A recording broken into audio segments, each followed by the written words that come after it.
CBD Lion.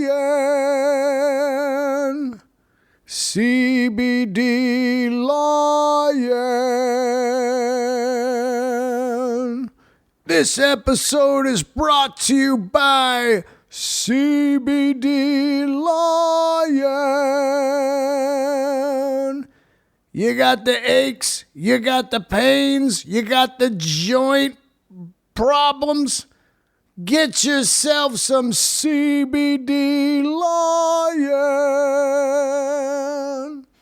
The best CBD on the planet. Use the code DEAN for 20% off.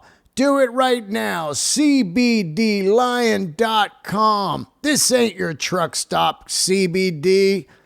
This is the real deal, clean, family-owned company. Get yourself some CBD patches. Put it on the painful spot. Get a tincture, couple drops under the tongue. Sleep like a baby. Get some broad spectrum tinctures for all of your needs. A little bluesy, drop, feeling good. Get a CBD combo pack. CBDlion.com. Use the code DEAN.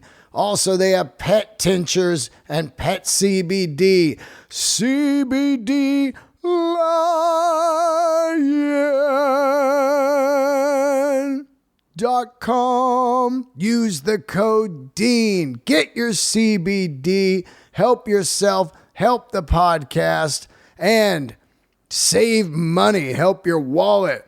Oh, they got bath bombs too for all you girly men. CBD Lion. All right, let's get into it. Here it is. Let's take a trip back to Texas. President's Day. Got the podcast. It's a little late. Some kind of weird police chase was going out in front of my house.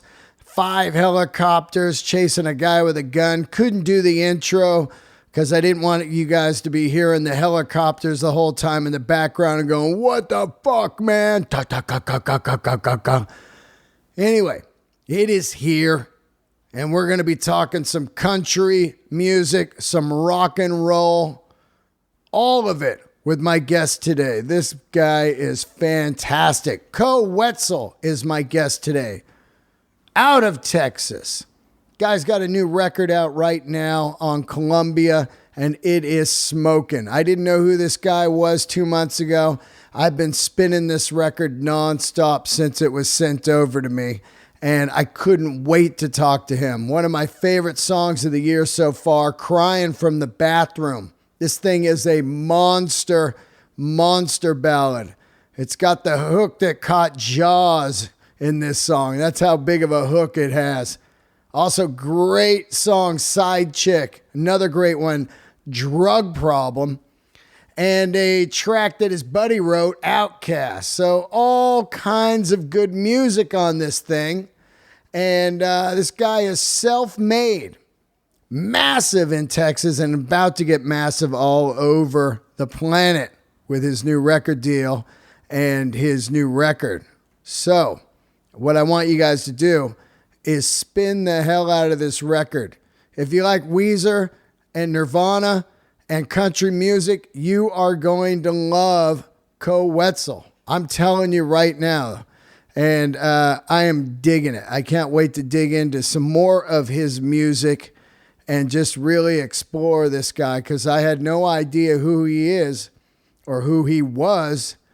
And he's been around for like 9 years. So there's hope for me still. A lot of people don't know who I am. I'm waiting to get my breakout. Anyway, Koe, thanks for doing the show. And thanks everybody for tuning in. Another episode right here for you guys. And we're almost 10 years in on this podcast. I think we're a few months away from 10 years. And this is one of the things I love about the show, myself finding new music and sharing it with you guys. I want to give a shout out to all the new Patreoners. I do have a Patreon channel, patreon.com/Dean Del Rey. It has over 100 bonus episodes, and every week I do a Zoom fest with all the fans. We can jump on, talk music, film, comedy, whatever you want. And it's been an amazing help for myself during COVID.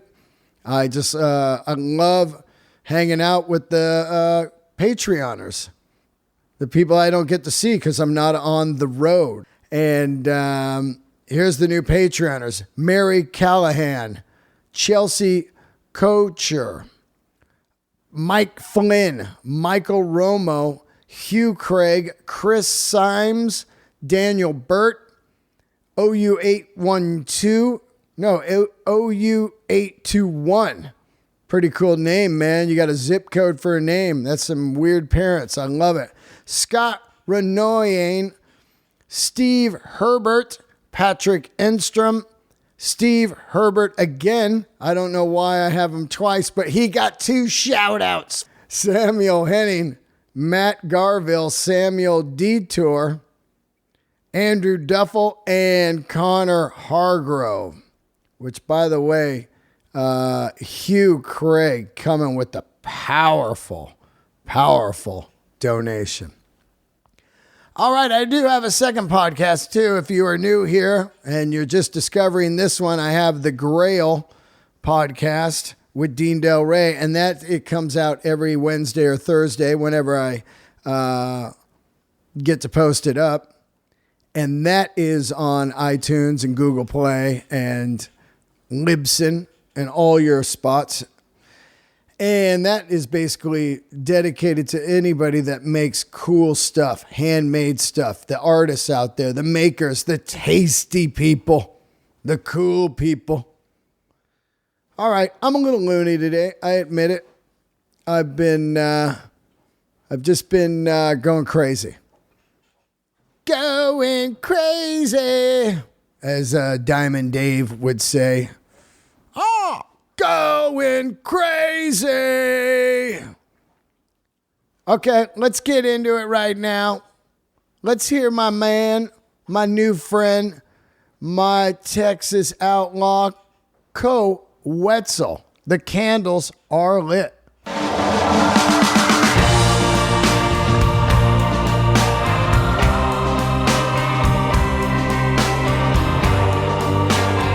Here we are on another episode of Let There Be Talk. Introduce yourself, my man. What's going on? My name is Koe Wetzel. I'm from Texas. What part of Texas you in? Right now, I'm just west of San Antonio. Originally from Northeast Texas, up around Longview, Tyler, about 2 hours east of Dallas. What's your favorite part of Texas? I've gone all through there many times touring. What is it? Probably Fort Worth area. We like to get down around there, man. That's kind of our stomping grounds right now. So yeah. You a fan of Austin, or do you think that's not real Texas? No, I love Austin. Austin's great. It's got a little bit of everything for everybody. You can love it or hate it. It's whatever. It's good to have you on, man. I hadn't heard the record Sellout until about a month ago and dug into it. And I am a sucker for monster ballads, always in search of the big chorus. Oh man, this crying from the bathroom was killing me, man. Yeah. Monster chorus. You got a hook there, you know? That is great.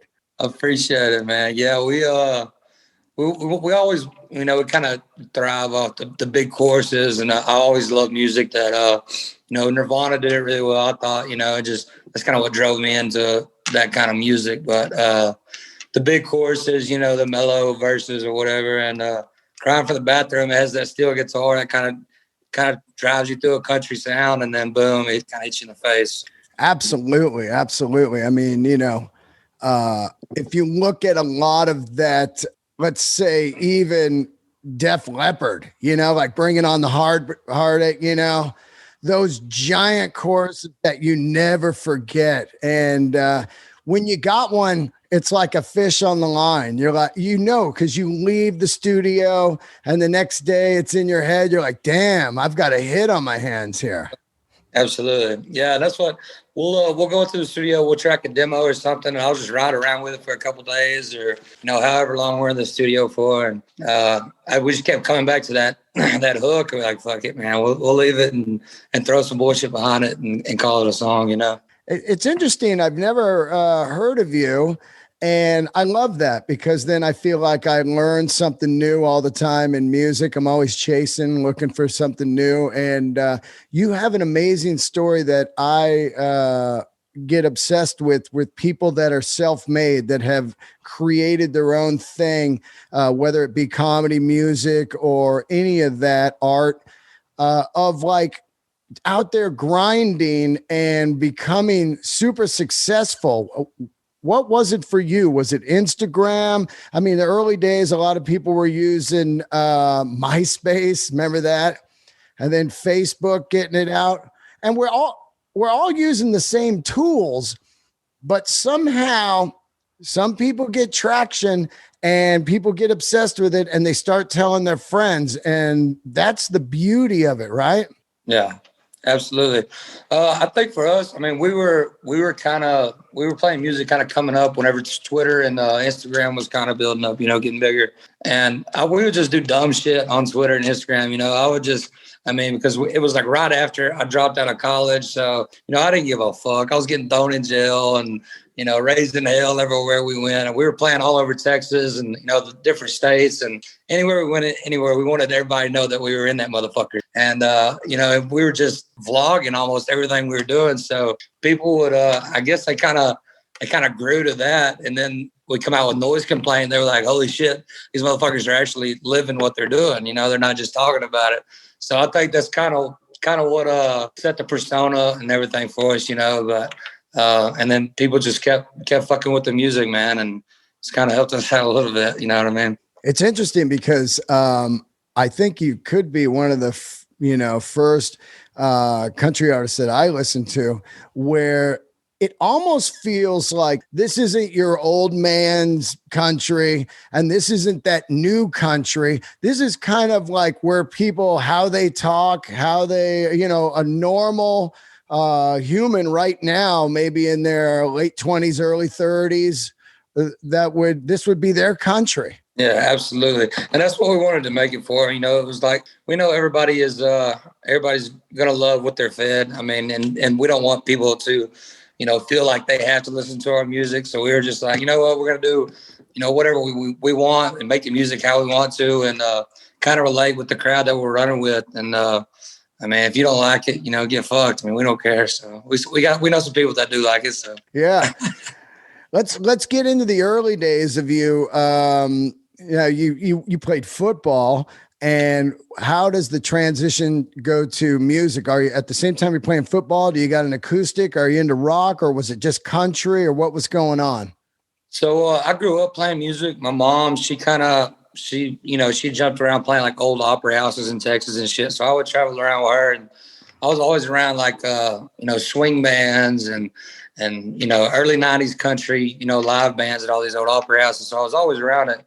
And, I would play even in high school and middle school. I would play in small towns around my hometown just with an acoustic. And then whenever I got to Tarleton State, where I went to go play football, I got a band together and we just started, gigging locally and just wherever we could really get a show. And then we put together a record. It sounded like complete dog shit, probably slightly what we sound like now. But yeah, I was tired of getting up at 5 a.m. and going to football workouts every morning and getting my teeth kicked in. So I was like, fuck this, bro. I'm out.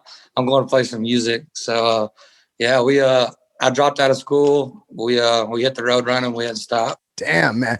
Now, how many gigs were you doing a year? A couple hundred? Yeah, so for the last like 5 or 6 years, we've been doing like 200 to 220 shows a year. In the early days, probably from like 2012 to like 2014, we were doing maybe 100, 150, just trying to play pretty much anywhere we could, just handing out our records, everywhere we went. We wouldn't even make people pay for records. We would just, hand them out at the shows and, whatever we could. And just kind of built up a fan base all across Texas. And then we dropped Noise Complaint. And that was kind of like wildfire for us.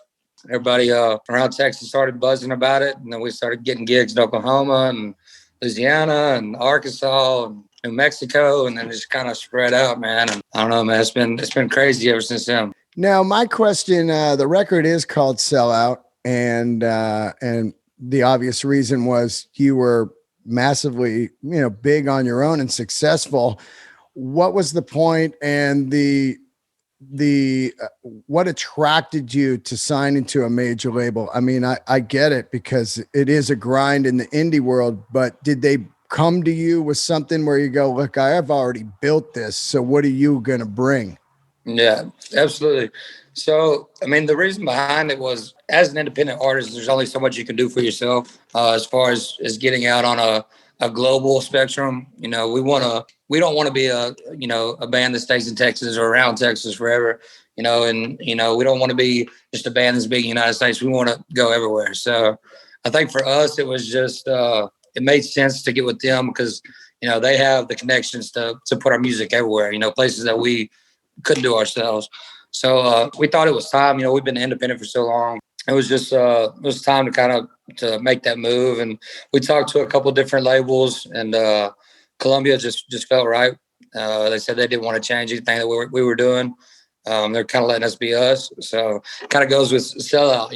I took that idea to them. I was like, I want y'all to get mad or anything, but this is how it's going to be, the intro and everything. They're like, we fucking love it. Let's do it. That's great. I mean, Columbia is a fantastic label, talk about a powerhouse. Let me ask you about this. Early on in your life, are you going to a lot of concerts in Texas? Who are you seeing? Were you seeing rock and country? Were you out there watching live shows? I was, like I said, I mean, my mom, she played, with live bands. So I grew up around that. I never really got to see like a whole lot of big people. I think some of the first people that I was seeing in the Texas scene was like Stoney LaRue, Randy Rogers, Wade Bowen, Casey Donahue, Josh Abbott, guys like that. And, and going to those concerts and feeling the vibe of that, in Texas, the Texas and country and the red dirt scene, it's a huge deal in Texas and Oklahoma and the surrounding states, So you go to those concerts as a kid, as a teenager.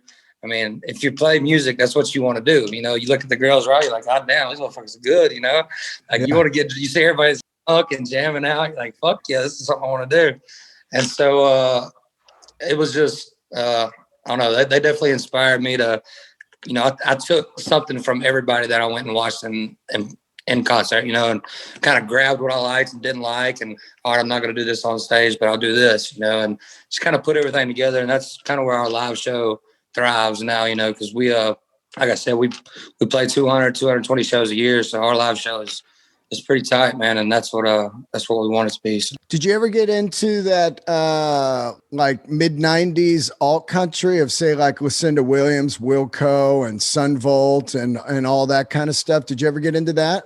A little bit. I got more into like, I guess like guys like Susto and like Dawes and, bands like that. I don't know if you call them, I guess indie rock kind of. But I was more like an alternative guy and like late 90s, early 2000s punk rock and shit like that. I never got to see like a full scale big production show growing up. So, the only thing I really knew was, Texas country and red dirt as far as, live shows go. But musically, it was punk rock for me. And like I said, like those indie bands, so that's kind of where we grabbed the sound from. Yeah, you definitely have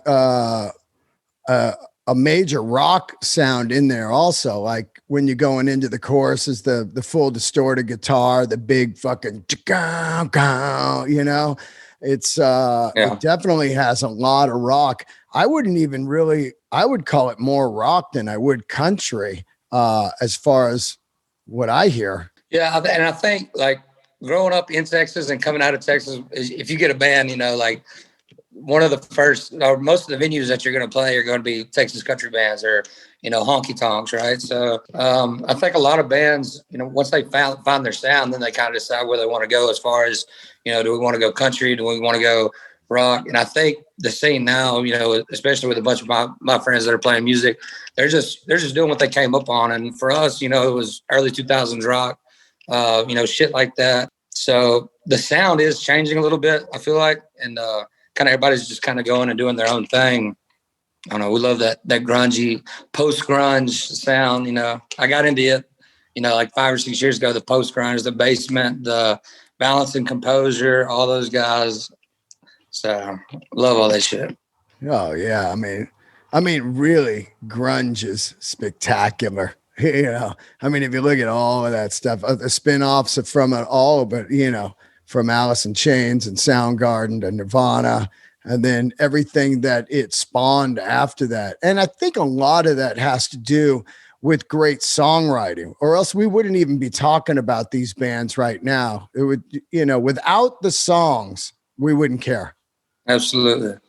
And that's, I've always said that I don't consider myself a songwriter because I like to make the melody first and then go back and write over it. But, it's just, I don't know, man. It's just like you said, man, it's definitely the songwriting and the songs that are making everybody come back for more and want to listen, keep listening. Now, I just did a Texas tour in December, and it's pretty wide open out there. So have you guys just been out touring since you live in Texas? No, actually we shut down like in March. So I think we played like 6 full band shows last year. And then we've done a couple acoustic tours. But other than that, man, I've been hunting my ass off and just like, what the fuck do I do now? For the first couple of weeks or so, I was like, hell yeah, we needed a break. And then I was like, all right, now what do we do? All right, let's go cut a record. And then we went cut a record. And then it was like, I don't know that. Now what? And you put all these things together. You're like, fuck, after this, then we'll be back on the road. We'll be back on the road. And we were supposed to be at the start of February. We were supposed to, start touring again, and everything kind of slowed back down. So it's been a big fat shit factory. Yeah, man, it has been insane out there. Where did you do this record? Did you do it in Texas? Was it like 24 track, or was it Pro Tools, or how'd you track it? Yeah, so me and one of my homeboys, we went in on a studio. It's just a Studio B from this guy. He has a studio called Panhandle House in Denton, Texas. And we went in and bought a bunch of gear and set everything up. And we went through Pro Tools. And his name's Taylor Kimball. He went in and he engineered it. He mixed it. Yeah, man, we did everything in like 4 months. I had some demos from like some older stuff that we did a couple years back that we brought in. And then just everything else was just from the ground up, man. Because we didn't have shit to do. So we were just in the studio the whole time getting drunk as shit and just coming up with bullshit, I love some of the songs on it, man. Sidechick, great one. Drug Problem. Outcast. I really liked Outcast, man. That thing's like kind of like a saga. It's just got this. Yeah. What's going on with it? How'd you guys record that one? Because it sounds like an orchestra and stuff. So actually, one of my good buddies, William Clark Green, he actually wrote that song and he put it out on his record in like 2009. And so in high school, we would always listen to it, and one of my best friends that passed away, that was like me and his go-to song when we got real fucked up in high school. It was like, we'd be at a party or something. We'd like, hey, let's throw this song on. Everybody like, what the fuck is this shit? This is depressing, We like, hey, fuck y'all, get fucked. So, and after, we playing, I would get with Will and, we'd play shows together and I was like, hey man, I'm gonna record that song one day. And he was like, all right, man, it's yours. You want it. And this went on for 3 or 4 years. And for this record, we were just kind of looking for songs. Like I said, we were in the studio bored one day. I was like, let me cut this and see what it sounds like. And we tracked it a couple different ways and it just didn't feel right. I was like, you know what, let's set up some room mics. Let me grab this classical guitar real quick. And we were hammered drunk at this point.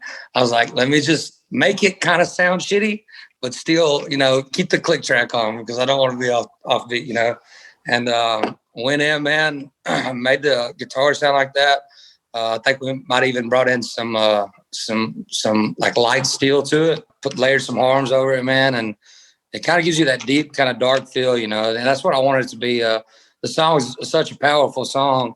I wanted to kind of, give it due diligence. So I think we kind of made it, especially if you're drunk as shit at night and you're in your feels or your girl just left you or something. Yeah. Oh man.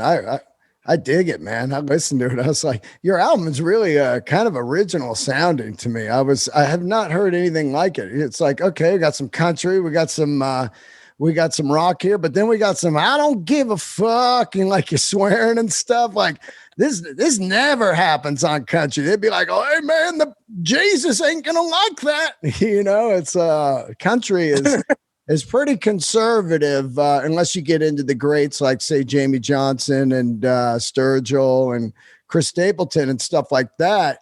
But I've never heard anything like this. It's pretty damn original and cool. Do you get a lot of blowback on from the older people? Like, what is this language?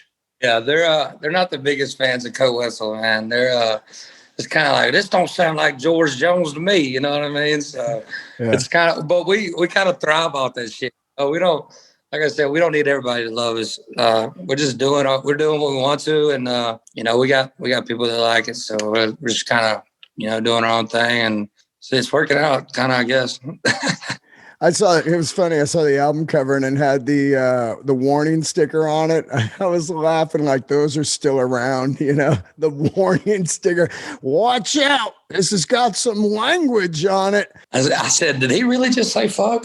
Yeah. Is this a country record? And meanwhile, where they're cussing at their kid at church, and they're just like, hey, y'all shut the fuck up back there. You know what? We're not listening to Koe Wetzel today. Yeah, it is funny, right? The double standard of it. This stuff is obscene. And then they're back there like, you motherfucker. Oh my God. I love it. Let me ask you a little bit about some of the guitars that you have. Early days, I see you're a J200 guy. I love J200s. What was your first guitar? Do you remember it? My first guitar was a Camouflage Indiana acoustic. I got when I was like, I don't know, probably 9 or 10. I was pretty young, and I just kind of like picked around with it. I didn't actually start like, really playing and doing all that shit till I was like 11 or 12. So, but my first like guitar that I could plug in and actually go around in places and play was a Takamine G series. It was my cousins and my grandma bought it off of him, and she gave it to me for like a birthday present or some shit. And I played that guitar up until like 4 years ago. Yeah. I still have it. It's in the studio. I still play with it, but yeah, like you said, I have a couple of 200s. I love J45s. Oh yeah. I got a J200. It's called an Iguana Burst. It's like my baby that I play on stage, and this poor thing, she's beat to shit. I'm surprised I haven't smashed her yet, but I think they only made like 10 of them. It's a J200, and it's like green. It's like a Starburst, but it's like a yellow that like fades into green. Right. And it's beautiful. I don't think you can buy one in the U.S. anymore. I think they're all like in China or somewhere. But this thing is so gross. And I at the end of the set, I just, kind of lay it down, throw it down on the stage. And she's been in the shop so many times, dude. They need to call CPS on that motherfucker, bro. Iguana Burst. And everybody that sees it, they're like, that guitar looks like shit. I'm like, fuck you, motherfucker. Now let's talk about the band. Is it an actual band? Was it guys that you came up with, or was it you and then just some hired guns now?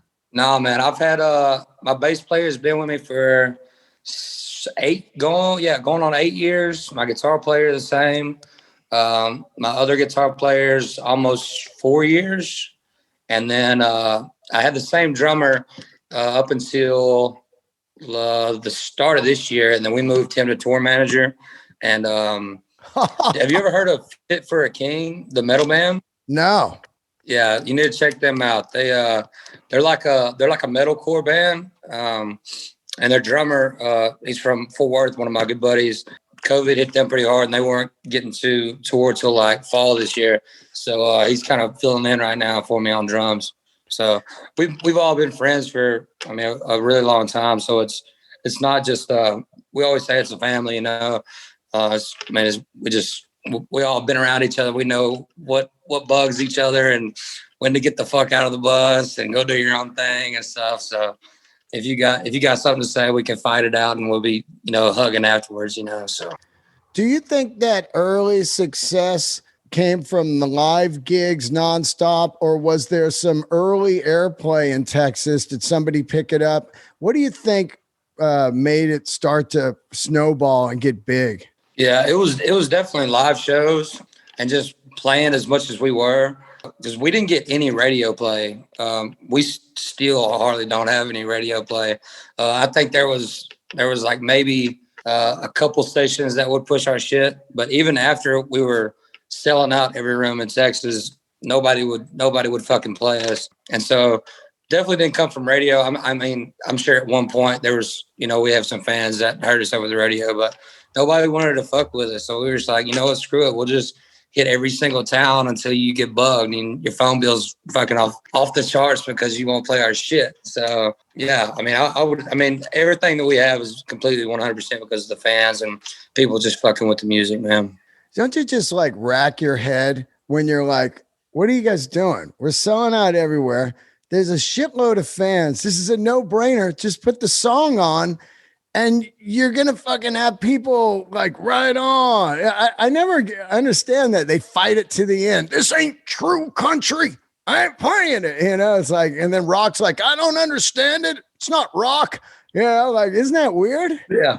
It's like, oh, we'll throw it in country. Like, no, we don't want them. We'll give it to rock. Like, no, we don't want them. We'll give them to hip hop. Hip hop's like, nah, we don't want them either. It's like, you just keep bouncing around. Fuck it. We'll just keep playing music live then. Are you a hip hop fan? I am, man. I love rap and hip hop and R&B, all that stuff, man. Yeah, I did get a little flavor of hip hop from you when I was looking through your Instagram and saw one of your guns had the Louis Vuitton print on it, and then some two-tone Rolex subs and stuff like that. I was like, this guy's got you're kind of like a product of the times right now. Everybody's like hip. If you're somebody that's into all kinds of stuff, it goes into you and comes out. So hip hop, rock, country, life, all that kind of shit. And it comes out in your music, which is pretty damn cool. Yeah, that's kind of what, like I said earlier, man, we just kind of want to just, give people, what we're going through at the same time. And, it's kind of like country and Western. I don't know if you heard that song, but it was like, I think I've lost my fucking mind. It was like right after everything went to shutdown. So we were sitting in the studio and we had that riff going. And I was like, I think I've lost my fucking mind. And he was like, wait, what? I was like, hold up. I wrote that bitch right then, dude. And we put it out there. Everybody was like, oh, it's so relatable. We just want to keep up with everything and, kind of grow with everybody as far as, we don't want to make the same music, the entire time and keep repeating ourselves. We want to grow with our music and our sound and stuff. So we're not trying to be hip with the hip crowd or, anything like that. But at the same time, progressively, get better and, make our sound, a little bit better. It's definitely a pushback on the PC world. I would say your record with the song titles, the lyrics and everything, it's definitely got I don't give a fuck about the PC stuff, which is pretty damn cool, because if you're not going to get airplay, I mean, a song to me, like Crying in the Bathroom, is a massive like hooky hit. If you're not going to get airplay, then just you don't have to worry about any censorship, right? Well, that's our deal. It's just like, man, if nobody's going to play us, then what the fuck do we have to lose? We're selling out pretty much anywhere we're playing in the U.S. right now, and y'all don't want to play us on the radio. That's cool. We don't give a fuck. y'all ain't paying for the best. Y'all aren't buying our CDs. Y'all aren't buying our merch. Y'all ain't fucking with the music. So, we don't really give a shit. We're going to do what we want. Have you done any tours with like big headliners yet?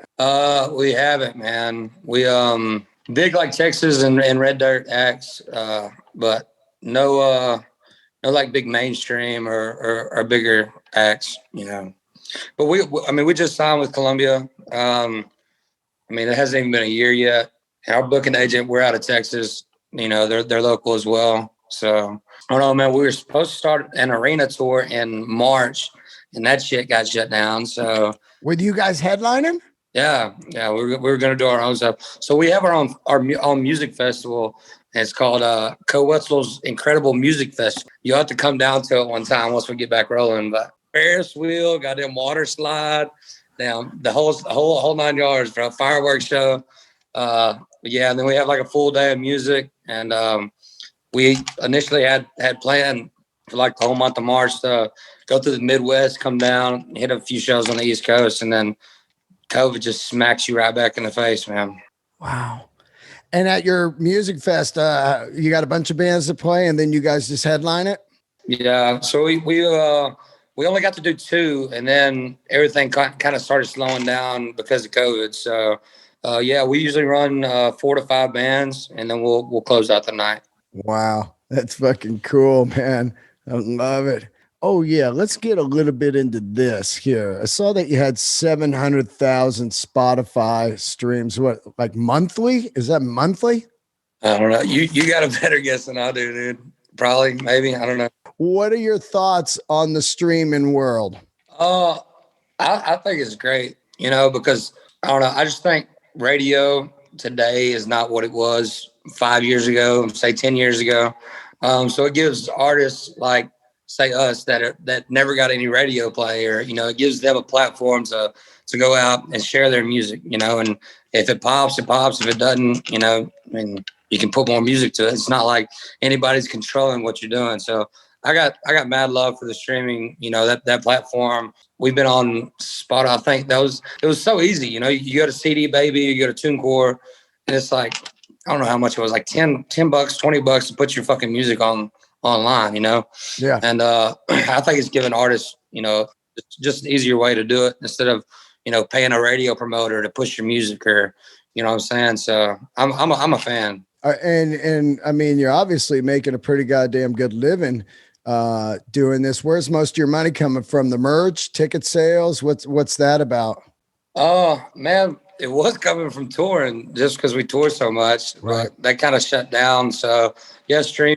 But I mean, most of it is streaming. People buying our music, merch sales. I mean, just everybody throwing love, man, for the music and what we're doing. A big donation from my grandfather. Oh, I'm yeah. joking. I was like, oh, yeah. You're a watch guy, huh? You're a Rolex guy? I love Rolex. Yeah, me too, man. I got into, so I've always had a watch ever since I was little. I just loved to have one on my wrist, and so I always wanted a Rolex, and I'd buy the fake ones and shit, growing up, and I'd be like, man, one day I'm gonna get it. And then we put out Harold Saw High, the record we put out last year. And I think after the first check came in, I called up my manager. I was like, yo, we're going to the Rolex shop right now. He was like, all right, fuck it. Walked in there and I bought 2 of them. And I was like, I bought one. I went to go get this one. Yeah. And they had another 2-tone there. And I bought it. They were like, well, do you still not want the one you came in to get? I was like, it's kind of custom. You can't really find them. They're like, well, here. And they like give me the computer or whatever. So I build this watch, and then, they're like, oh, it'll be in 2 weeks. I'm like, fuck, there's some more money, but whatever. It was an album release, celebratory present to myself. Yeah. And what is that one? A Datejust? Yeah, it's a Datejust. It's got the mother of pearl face with the diamond. I was going to get the diamond bezel, but I was like, it might be too much ice. I love the Jubilee band. There's nothing more comfortable than a Jubilee band. Dude, man, I love it. And it's got the Ever Rose gold on the inside. Yeah, this is my baby, man. I love watches. I'm trying to build the collection up, man. I like the APs. The APs look really nice. I like the Richard Milles, but I don't know. I'm not the biggest fan of them. You know what I mean? Yeah, stay away from that. Stay away from that. I mean, that's like, I tell you, those are going to tank later on, like the Frank Muellers did, everybody, hey, look at this Frank Mueller. And now you can get them for pennies on a dollar. What the fuck is that thing? Grandpa? Yeah. I love Paddock and AP, the Royal Oak. Yeah. Those are the shit, man. Absolutely. Yeah. I want to get a rubber band for my sub. just to kind of, just to have, just to wear out, and because I wear it more than I wear this one. But yeah, I'm trying to get the watch game strong, the collection going. What about cars? You a car guy, truck guy? What do you got? Man, not really a truck or car guy. I drive a Ford King Ranch, but I'm hardly ever, like I was telling my buddy earlier. I've had it it'll be 3 years this summer, and it's only got 30,000 miles on it. So because we're always gone, we're always on the road, so I never drive the motherfucker. And I'm like, why do I need to spend all this money on cars and shit when I'm never gonna get to drive them? But I'm a big gun guy, pistols, rifles, all that shit. Yeah, gun guy. What do you like? 9mm or Desert Eagles? What are you into? Yeah, whenever I'm like traveling or if I'm going out or whatever, I usually have a 9, but 9s and 380s. But like I have a couple 45s for Christmas. My parents got me a Judge. It's a Taurus Judge. It shoots a 410, and it shoots is it 45 long colt? Yeah, a 45, and it shoots a 410, so you can stack them. It's a bad bitch, dude. And if you look on my Instagram, it's the big black one that I'm holding. It's a nasty dude. Texas gun talk. I think it's the first time I've had gun talk on the podcast. Actually, Jesse James, I had him on, and he makes killer guns now. Jesse James Firearms, the guy that builds the choppers. Damn, I have to look into that. Oh, dude, look at his shit. It'll knock you out. They're all engraved like, Jesus sent you and stuff like that. In God we trust, full engravings, they're rad. That's awesome. Yeah. Yeah. Yeah. But other than that, man, it's been hunting gear since COVID hit, man. Just been out in the fucking woods and slinging arrows at everything and just fucking relaxing a little bit. Trying to come up with a new record now. Another new record. Wow. Trying to write for it, man. I'd like to have a big collection before I go into actually recording one. So just trying to write as much as possible and get ideas and come up with melodies. So are you the key songwriter, or do you have any co-writers with you? Who does all the songwriting? You? Yeah, I do all the songwriting. And then on this last record, it was my first outside cut, and that was from William Clark Green that I mentioned earlier. But yeah, I'm the only one that writes. It's hard for me to write with other people. Everybody they're like, just do it a couple times and it'll come a little bit more natural. But it's just really hard for me to write with other people, man. Just like, fuck it. I just put all my personal feelings out there. Yeah. It is weird to write with other people, especially lyrics or comedy. You're like, well, I can't relate to any of this. This is your gig. This ain't mine. I'd rather fail with my stuff than make it with somebody else's stuff. Exactly. I feel that.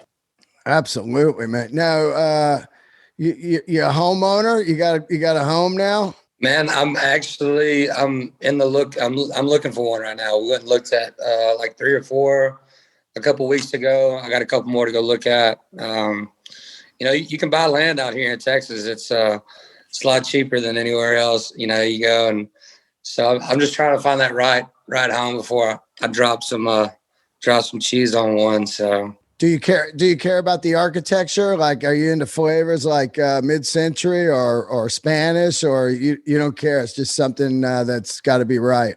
Yeah, it's just got to be right, man. And we've looked at a couple log cabin style houses and like the new modernized, that's what I want the inside to be, kind of like modernized. But I like big open spaces. I hate everything where it's like room, So we're just trying to find that right one, and I want a couple 100 acres of land with it too, so I can go off and do my own shit. I have to call up everybody like, yo, I'm coming over to rope a goat or some shit. You know what I mean? 200 acres, some ATVs, some fucking guns, and you're good to go. Well, hey man, it was great to talk to you, and I dig the album, man, and I'm looking forward to listening to the one before this, because as I was diving in on you, there was a lot of good talk on the last record, and so I think it's going to be one of those where I go backwards, Well, I hope you like it, man, Dean. I appreciate you having me on, man. It was good talking to you, man. Yeah, yeah. Are you a comedy fan? I am. I am a comedy fan. Yeah. Who do you like? Where are you? Are you in LA? I'm in LA. Yeah, I'm a big Chappelle fan. Oh, yeah. Segura's last stand up that he did, I guess Ball Hog was fucking hilarious. I don't know. Richard Pryor, Eddie Murphy, Joe Rogan's got some good shit. I don't know. I'm all over the place, man. Anything that makes me laugh. Well, when you get that festival back going, I'll come out and do some comedy out there, and it'll be fun, man. We'll get loose. Absolutely, man. You take care of yourself, man. I'll let you soon, all right? All right, thanks, man. Good talking to you. Tell everybody your Instagram real quick, where they can find you and all that good stuff. Yeah, it's at @Koe_Wetzel. And then Twitter, the same shit. And probably your local fucking bar. Yeah. I love you, buddy, man. Thanks for doing the show. And I hope you guys can get back out on the road. If not, looking forward to another record from you guys. And congrats on that great record deal. And I think it's gonna fucking explode for you guys. I can tell because nobody's really doing this, you know. I hope so, man. You take care of yourself, man. We'll holler at you later. All right, I'll see you, buddy. Thanks, man. Later, man.